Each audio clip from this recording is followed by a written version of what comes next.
নমস্কার সনাতনী ভাই ও বোনেরা, গত 25শে ডিসেম্বর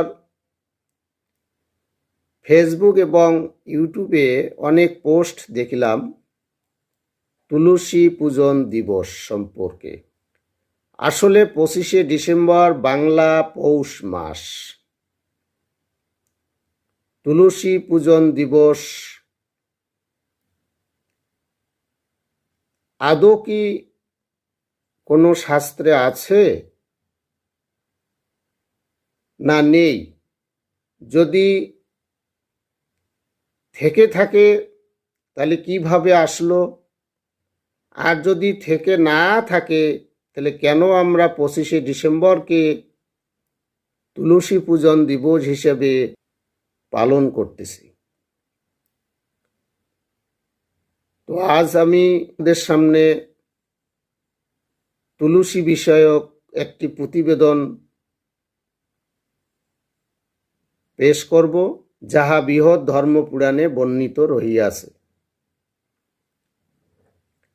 আমরা জানি তুলসী পরম পবিত্র বৃক্ষ। প্রত্যেকটা হিন্দু তথা সনাতনীর বাড়িতে তুলসী বৃক্ষ স্থাপন করা হয়।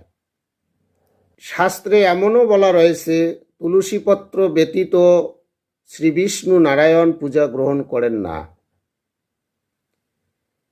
এবং পূজা, শ্রাদ্ধ, দান, তপস্যা, সন্ধ্যাপাসনা, পুরাণ পাঠ তুলসীর সমীপে কর্তব্য এবং সর্বোৎকৃষ্ট ফল প্রদান করে। কোন কোন মাসে তুলসী পূজা করিলে কি কি ফল পাওয়া যায়, এটা আমাদের জানা অত্যন্ত আবশ্যক। তো যাই হোক, আমি প্রতিবেদনে যাচ্ছি। বৃন্দা ওই তুলসী দেব ওই প্রিয়া ওই কেশবাসাচা বিষ্ণু ভক্তি পদে দেবী সত্যবতই নমঃ নমঃ।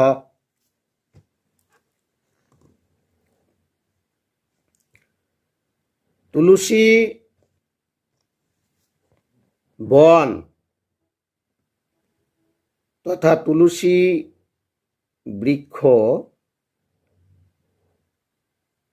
পরম পবিত্র এবং তীর্থস্বরূপ।